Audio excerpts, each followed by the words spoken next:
నమస్కారం. నేను మీ Anusha. Deputy CM Pawan Kalyan family pic ఇప్పుడు సోషల్ మీడియాలో తెగ ట్రెండ్ అవుతుంది. ఈ ఫోటోలో ఏముంది, ఎందుకింత వైరల్ గా మారిందో ఇప్పుడు తెలుసుకుందాం.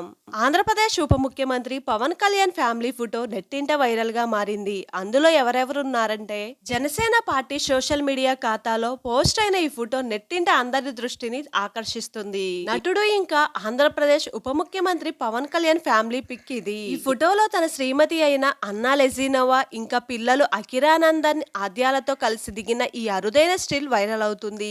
అసలు ఎవరు ఊహించని ప్రదేశంలో ఈ ఫోటో దిగారని మీకు తెలుసా? ఈ అందమైన చిత్రం సోషల్ మీడియాలో వైరల్ అయ్యేందుకు కారణం ఏమిటంటే, డిప్యూటీ సీఎం పవన్ మంత్రులుగా ప్రమాణ స్వీకారం జూన్ 12న ఘనంగా నిర్వహించిన సంగతి అందరికీ తెలిసిందే. మంత్రిగా ప్రమాణ స్వీకారం పూర్తయిన తర్వాత పవన్ కళ్యాణ్ ఫ్యామిలీతో కలిసి మంగళగిరిలోని తన నివాసానికి బయలుదేరారు. అదే సమయంలో ట్రాఫిక్ అంతరాయం ఏర్పడింది. దీంతో వాహనాన్ని రోడ్డు పక్కన నిలిపి కాసేపు సేద తీరారు ఈ కుటుంబ సభ్యులు. ఆ సమయంలోనే ఫోటోకు ఫోజ్ ఇచ్చారు. దీన్ని చూసిన ఫ్యాన్స్, నెటిజన్స్ క్యూట్ అంటూ కామెంట్లు పెడుతున్నారు. అనుకోకుండా దిగిన ఈ ఫోటో కాస్త అరుదైన ఫోటోగా మారి వైరల్ అవుతుంది.